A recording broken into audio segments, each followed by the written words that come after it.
Ah, Mama Ronke, leave that girl alone. Must you always have something to say about everybody? No, no, no, Esther. This one is different. I'm telling you, that girl is hiding something. Hiding what? I don't know, but normal people don't behave like that. You have diagnosed her already without laboratory tests? I'm serious. Tell me, have you ever seen visitors in that girl's house? No. Have you ever seen her chatting with anybody? No. Exactly. Maybe she likes her peace. Peace? This one is not peace. This one is secret. Secret? Let's see. The two women looked towards flat 7 as if she had heard them. Amara stepped out, and for a few seconds, everybody seemed to pause. The children playing football slowed down. The man repairing his generator raised his hand.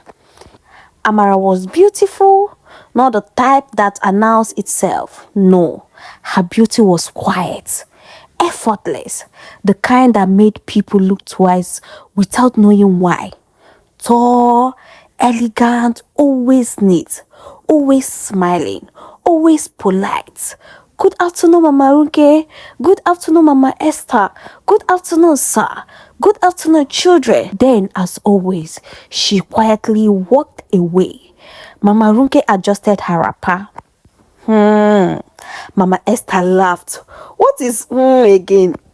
I don't trust people that are too perfect. Oh, please.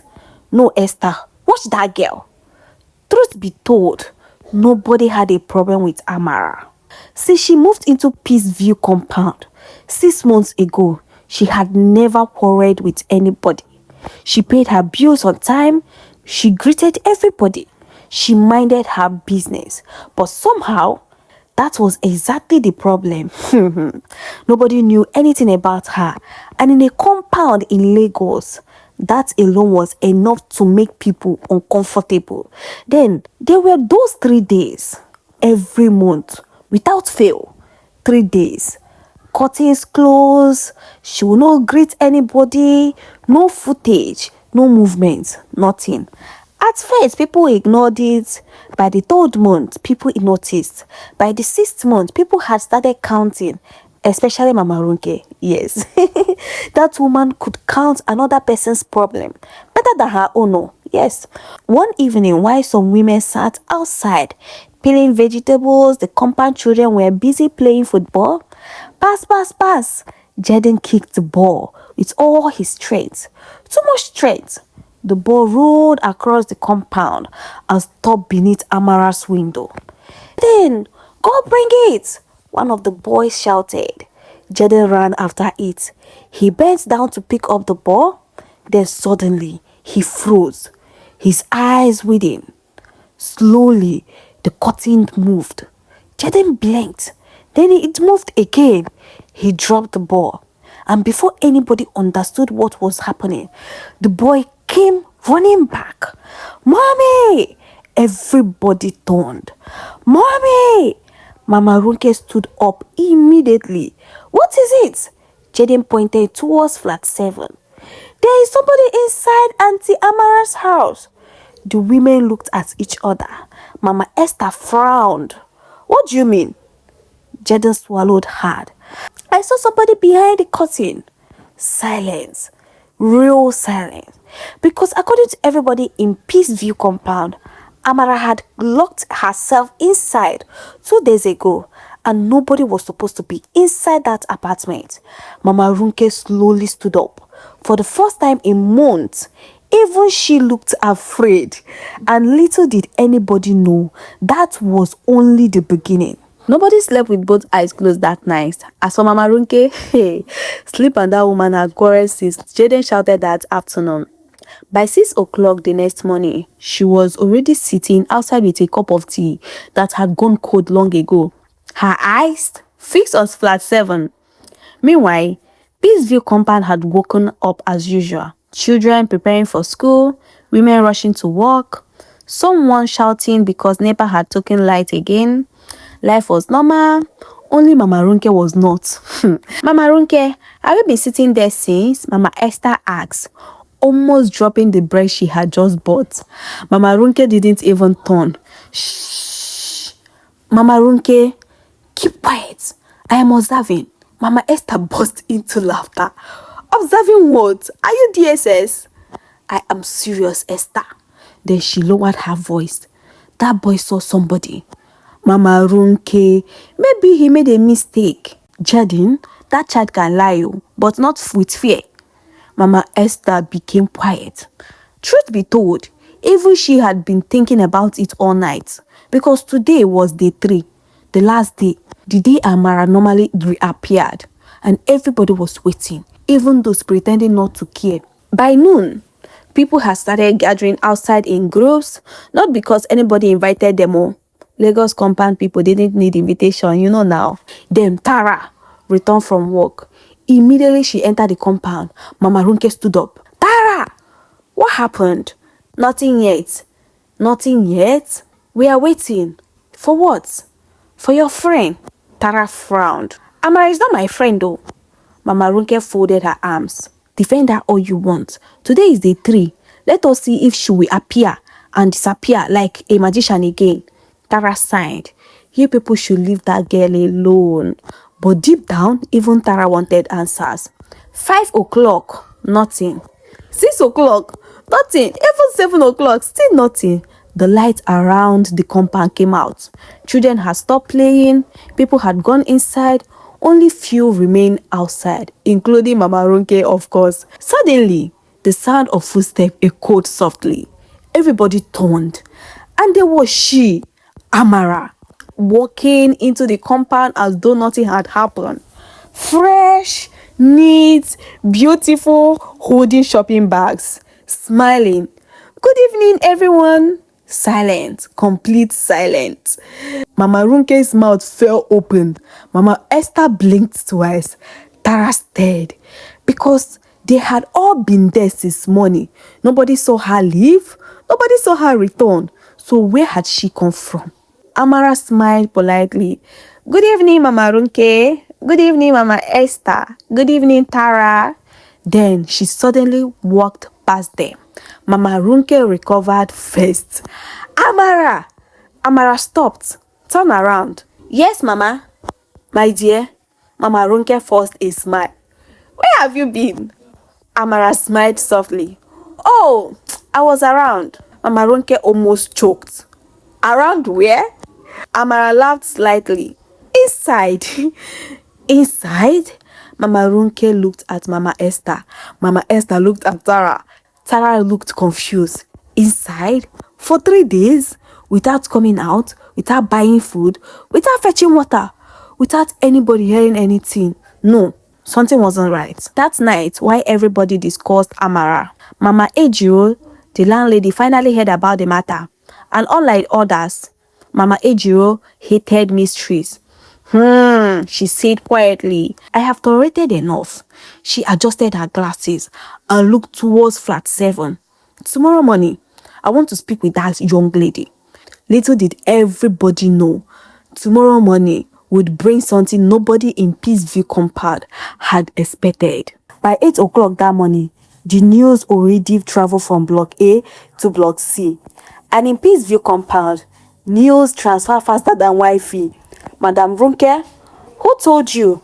Madam Esther asked. Madam Ronke adjusted her glasses proudly. Do you think information entered this compound without greeting me first? Madam Esther laughed. No, tell me the truth. One thing about this compound there, walls have ears.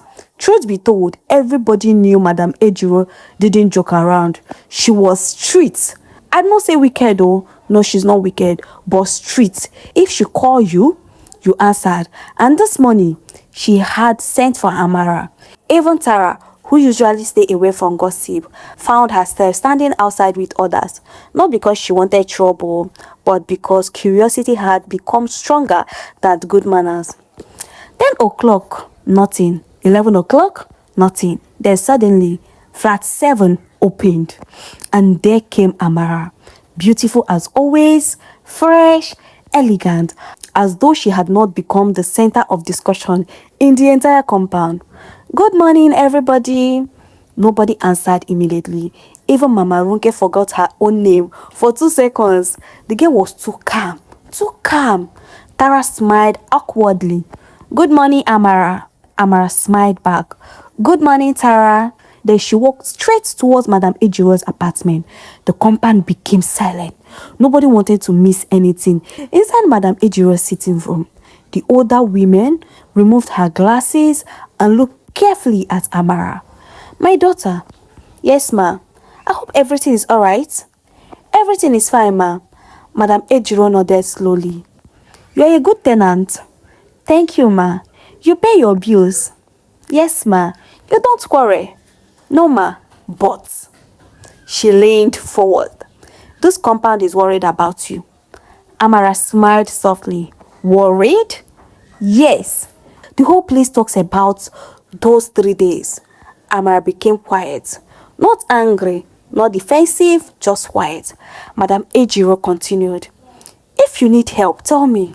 If somebody is threatening you, tell me. If you are sick, tell me. If there is anything I should know, tell me." For a second, Amara stared at the floor. Then she looked up and smiled. "Thank you, ma. That was all? Nothing more?" Madam Ejiro blinked. "That is all?" "Yes, ma." The older woman sighed. "Young lady, one day this compound will give me high blood pressure." Amara smiled softly. "Sorry, ma'am." Outside. Ha! Outside was another matter. Mama Ronke had almost fallen from her chair trying to hear something. Mama Esther was dragging her wrapper. "Leave the window alone."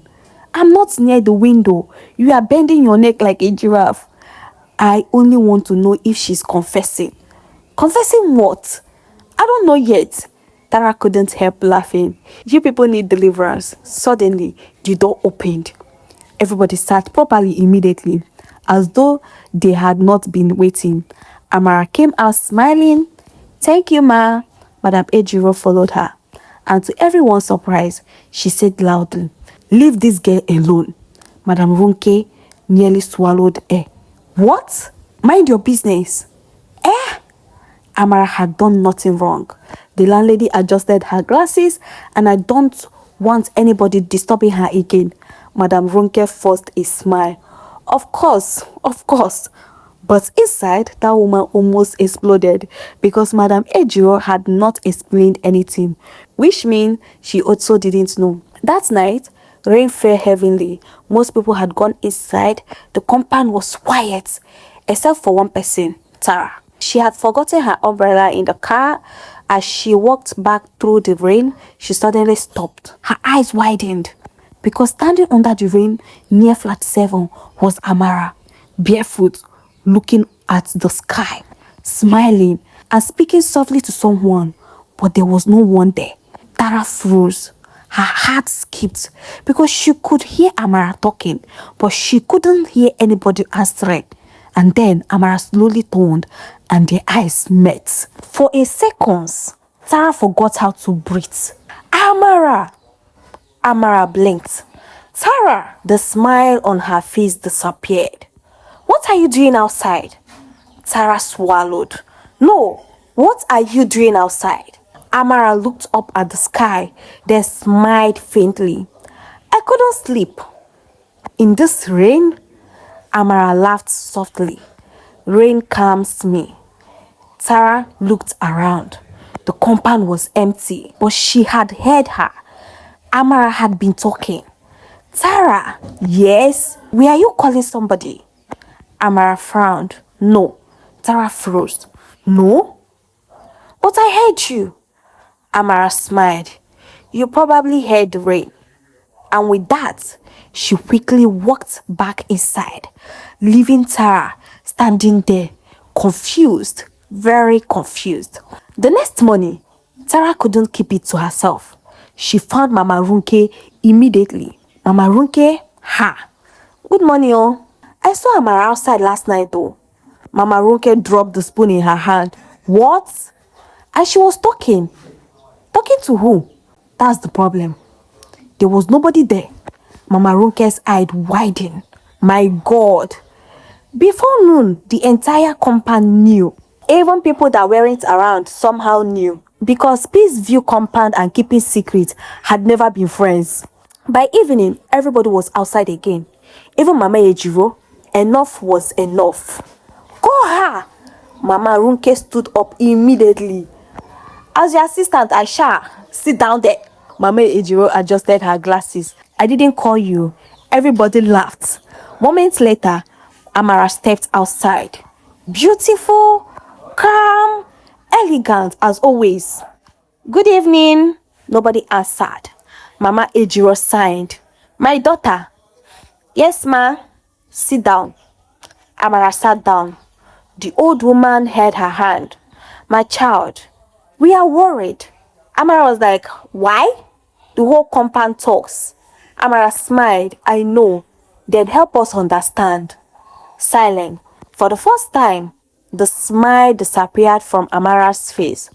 Not anger, not fear, just sadness. Deep sadness. Then she looked at Tara. You saw me yesterday, Abby? Tara nodded. I'm sorry, Amara. No, you don't need to apologize. Another silence. Then Amara spoke. 3 years ago, she had been engaged to the love of her life. His name was David. They grew. They had grown up together, planned everything together, dreamed together. 3 months before their wedding, David died in a terrible accident. Mama Ronke covered her mouth. Sarah's eyes filled with tears. Even Mama Ejiro became quiet. Amara smiled sadly.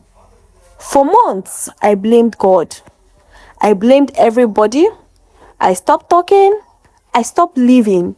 But one thing remained. The rain. She looked towards the sky. David loved rain. He used to say rain made him feel close to heaven. Everybody listened carefully. So every month, on the day we were supposed to get married, I take 3 days off. I stay alone. I pray. I cry. I remember. On the 3rd night, I stand under the rain and I talk. Mama Ronke wiped her eyes. Jesus. Amara smiled. I know it sounds foolish. No, Tara said immediately. It doesn't. I wasn't talking to anybody. I was talking to memories. And maybe she smiled through tears. I was talking to myself. Silence. Nobody said anything. Then suddenly, Mama Ronke burst into tears. Everybody looked at her. See, oh, the woman wiped her face. All this month, I nearly opened FBI office. People laughed. Even Amara laughed. Mama Esther shook her head. You and your own. Mama Ronke stood up. Then slowly walked to Amara. My daughter, I'm sorry. I talked too much. I just too quickly. Amara smiled. It's okay. No. Mama Ronke shook her head. It is not okay. Because while we were busy looking for secrets, you were carrying pain. And for the first time since she moved into Peaceview compound, Amara cried. Not alone, not behind closed curtains, not in silence, but surrounded by people. People who had become family. Months later, things changed. Mama Ronke still gossip. Oh, yes, that one could not be cured. But now, she knocked before entering people's business. Tara and Amara became inseparable. Mama Ejiro treated Amara like her daughter. And every month, on those 3 days, nobody disturbed flat 7 again. Nobody asked questions. Nobody counted. They simply left flowers by her door. And every 3rd night, if rain happened to fall, Mama Ronke would stand at her window and smile. Then quickly whispered, David, wherever you are, thank you for sending our daughter to this compound. And somehow, Peaceview compound became more than a compound. It became a family.